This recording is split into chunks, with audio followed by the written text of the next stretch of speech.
Huwag nang magpahuli sa balitang Bulakenyo. Narito na, Bulacan in a Minute.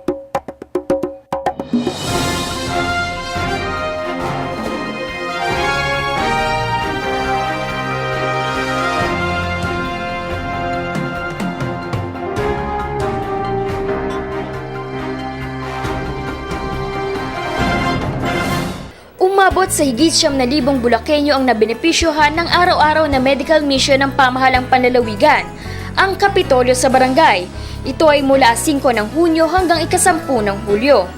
Kabilang sa mga napuntahan na barangay ay mga sumusunod: Barangay Sitio Tubigan, Kalawakan, DRT;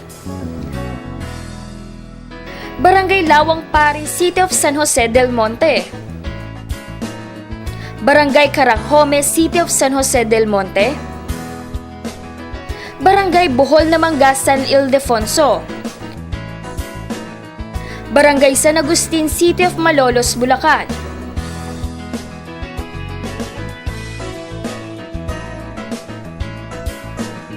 Barangay Santa Cruz, Santa Maria; Barangay Manalo, San Lorenzo, Norzagaray; Barangay Confradia, City of Malolos; Barangay Santa Cruz 5, City of San Jose del Monte; Barangay Sakdalan, San Miguel; Barangay Tugatog, Meycauayan City; Barangay San Marcos, Kalumpit; Barangay Lagundi, Plaridel; Barangay Bulusucan, San Ildefonso. Gayun din kasabay na schedule ng KSB ay Sine Bulakenyo, na gabi-gabi namang nagbibigay impormasyon sa mga produkto, likas na yamat, kumpletong ulat ng proyektong ginawa sa lalawigan ng ating punong lalawigan sa pamamagitan ng isang audio-visual presentation. Sa tala ng panlalawigan tanggapang ugnayan pampubliko, umabot sa higit 3,000 Bulakenyo ang nakiisa dito. Ang mga barangay na nakapanood na ay Barangay Tabe, Giginto; Barangay Wawa, Balagtas; Barangay Bambang, Bukawe; Barangay Santa Cruz, Giginto; Barangay Duhat, Bukawe; Barangay Chaang, Giginto; Barangay Abangan Sur, Marilao; Barangay Kutkot, Giginto; at Barangay Poblasyon 2 ng Marilao. Ang ating po Provincial Disaster Risk Reduction and Management Summit ay lubhang mahalaga at napapanahon upang sa gayon ay mapag-update pa natin ang ating kahandaan, ang ating kooperasyon at pakikisa sa mga ganitong gawain. Sa ganitong paraan ay mapagbabalik-aralan upang sa ganon ay magkaroon tayo ng ligtas at matatag at mawala ng pamayanan. Kaisa ng bansa ang pamahalang panlalawigan ng Bulacan sa pangunguna ni Gov. Wilhelmino MC Alvarado. Ito ay sa pagtugon sa National Disaster Consciousness Month ngayong Hulyo 2014 na naglalayong patasin ng kamalayan at palaganapin pa ang mga impormasyon hinggil sa paghahanda para sa anumang panganib upang tiyakin ang kaligtasan ng bawat mamamayan. Kabilang dito ang Evacuation Camp Management Training, 11th Disaster Risk Reduction and Multi-Hazard Awareness Forum, at Provincial Summit of DRRMC. Ito ay sa pamamagitan ng Provincial Disaster Risk Reduction and Management Office.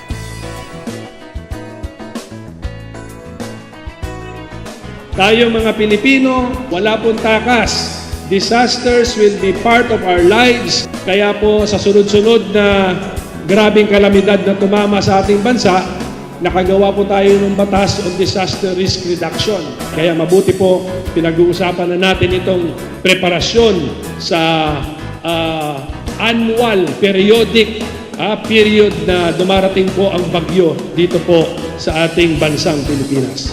Awareness is telling people what they need to know, the facts, the figures, the mechanics, what to do and what not to do.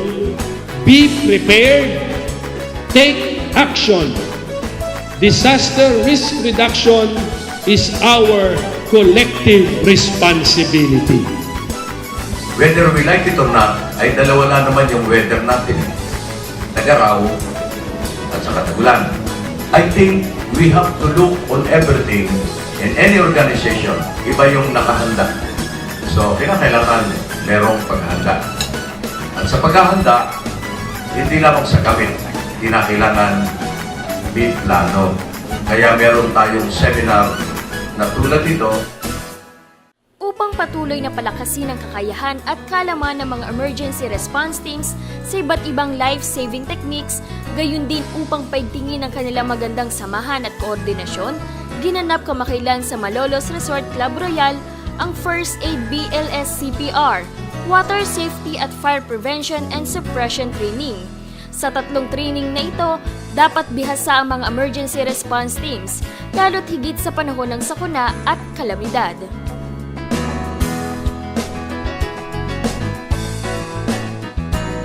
Paigtingin ang kahandaan sa bagyo, pagbaha, lindol at tsunami. Yan ang layunin ng pamahalang panlalawigan ng ilunsad nito, ang Multi-Hazard and Risk Maps Information and Education Campaign noong ika-7 ng Hulyo sa Hiyas ng Bulacan Convention Center. Ayon kay Go Willie, mas magiging epektibo ang paghahanda ng mga Bulakenyo kung mayroong mga alituntuning dapat sundin upang makaiwas at tiyak ang kaligtasan ng mamamayan sa anumang panganib. Samantala, inilunsad kamakailan ang Mamasitas Photo Exhibit na may temang Mamasita, Ina, Kababayan at Kusinera sa God Bless Ople Building lungsod ng Malolos. Ito ay sa pangunguna ng Bulakeños International at Mamasitas Foundation sa pakikipagtulungan ng Provincial Youth, Sports, Employment, Arts, Culture and Tourism Office at ng pamahalang panlalawigan. Tatagal ng 2 taon ang exhibit na ito. Kaya namin isinagawa itong exhibit na to para mapakilala ang lutuing Pilipino sa mundo na dapat nating pagmalaki ito. Ang mga produkto ni Mamasita ay ine-export na sa 42 bansa. Bilang bahagi ng pagdiriwang ng kapistahan ni San Juan Bautista noong ika-24 ng Hunyo, isinagawa ng mga Kalupiteño ang Taunang Libad Festival. Inabangat nilahukan ito ng mga namamanata kung saan inililibot ang imahe ni San Juan Bautista sa ilog ng Kalumpit. Gayun din matagumpay na idinaos ng mga Bukaweños ang nakagawiang Fluvial Festival sa tuwing nalalapit ang araw ng kapistahan ng Poon ng Cruz sa Wawa. Isinasagwa ito sa pamamagitan ng pagdarasal ng Santo Rosario at paglibot ng pagoda sa ilog ng Bukawe. Ipinagdasal din dito ang mga yumao sa lumubog na pagoda 21 taon nang nakakalipas. Bilang regular na programa ni Go Willie, walang patid ang pamamahagi ng assistive and medical devices upang isakatuparan ang kanyang 7-puntong programa sa pakikipagtulungan ng panlalawigang kagalingang panlipunan at pagpapaunlad. Umabot sa 162 assistive devices, housing materials at emergency bags ang natanggap ng ating mga kalalawigan sa 2 araw na pamamahagi noong ika-13 at ika-27 ng Hunyo. Bilang bagong itinagang Regional Development Council 3 Chairman, pinahayag ni Bulacan Gov. Wilhelmino MC Alvarado ang kanyang pagnanais na pangunahan ng Central Luzon sa pagkamit ng maunlad na ekonomiya sa ika-14 na sesyon ng RDC 4th Full Council Meeting na ginanap sa NEDA Regional Office 3, Maimpi, San Fernando, Pampanga. So as RDC Chairman, I want to lead in attaining economic growth for the whole region, which is truly sustainable. Soon, some of these projects are 1. Central Luzon Link Expressway Phase 2 in Nueva Ecija, Sabu and flood control works in Western River Basin in Zambales, Dinalupian Hermoso Lubao flood control projects, the Clark International Airport Terminal, the Capas Cotolan Road, dredging of Megawayan, Marilang, Bantu River, rehabilitation of roads leading to eco tourism sites of Zambales. Another one is the revival, the realization of the North Railways that will run from Metro Manila to Clark. Bilang pakikiisa sa pambansang obserbasyon ng Arbor Day o Tree Planting Day, ang pamahalang panlalawigan ng Bulacan kasama ang mga kawani nito ay nagsagawa ng tree planting activity noong ika-25 ng Hunyo sa Sitio Bitbit, San Mateo, Norsagaray, Bulacan. Sa pamamagitan ng Environment and Natural Resources Office, layunin nito na makapagbigay ng buhay sa mga punong nakapagbibigay ng malaking tulong at pakinabang sa ating mga tao. Sa ilalim ng Executive Order No. 2014-7, idineklara ni Gov. Wilhelmina MC Alvarado na gawing public working holiday ang nasabing petsa taon-taon.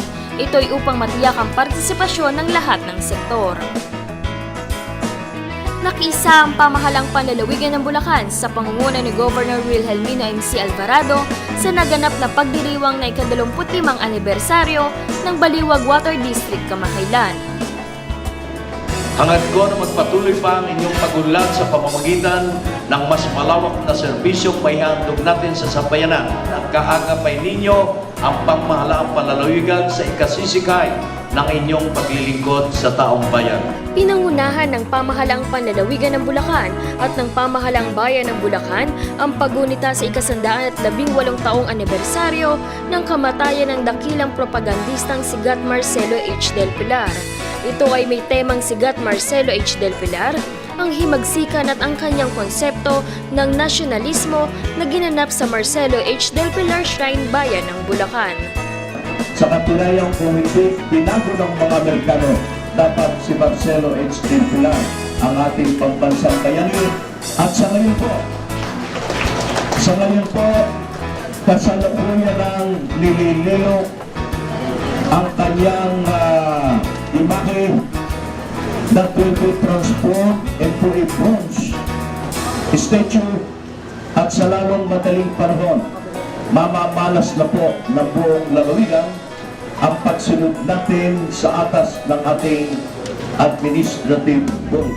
Ang selebrasyon ay sinariwa sa pamamagitan ng tradisyonal na pag-aari ng bulaklak sa bantayog ni Gat Marcelo H. Del Pilar. Layunin ng proyektong Computer on Wheels na palaganapin ang kaalaman sa computer sa pamamagitan ng paglalapit nito sa mga barangay sa buong lalawigan. Ito ay para sa mga out-of-school youths kung saan makapagbubukas ito ng mga bagong oportunidad para sa mga Bulakenyo. Kaya naman noong ika-5 ng Hulyo, ginanap sa Paralang Barangay ng Taal, Bukaw, Bulacan, ang graduation day ng Computer on Wheels na dinaluhan ng pamahalaang panlalawigan ng Bulacan sa pamumuno ni Governor Wilhelmino MC Alvarado. Bumaba sa 56% ang naitalang kaso ng nakamamatay na sakit na dengue sa lalawigan ng Bulacan. Yan ay ayon sa Provincial Public Health Office o PHO. Ayon pa sa PHO, sa 21 bayan at 3 lungsod sa Bulacan, Santa Maria ang may pinakamataas na bilang kung saan 64 ang nagka-dengue, na sinundan ng San Jose del Monte na may 56 na kaso, ang May Kawayan na may 44 at Malolos na may 39 na kasong naitala. Patuloy pa rin sa pagkilos ang pamahalang panlalawigan ng Bulacan tulad ng pamamahagi ng mga insecticide, pagsasagawa ng mga school-based dengue activities gaya ng forum, paglilinis, spraying, at pagpapalaganap ng kaalaman sa buong lalawigan. Stop, Look, Listen at 4 p.m. Aksyon Barangay kontra Dengue Pagtibayin. Yan ang tema ng programa ng pamahalang panlalawigan sa pamamagitan ng Provincial Health Office o PHO na sagupay ng dengue. Mag 4 o'clock habit araw-araw na naganap noong ika-10 ng Hulyo sa Marcelo H. Del Pilar National High School, Santo Rosario, lungsod ng Malolos, Bulacan. Layunin ng forum na ito na magbigay kaalaman kung ano ba talaga ang sakit na dengue, kung papaanong ito ay maiwasan, at ang pagkakaisa ng lahat sa paglilinis ng kanilang tahanan bilang simula ng tuloy-tuloy na 4 o'clock habit. Ang forum ay dinaluhan ng mga estudyante, guro at ng Parents-Teacher Association ng Marcelo H. Del Pilar National High School.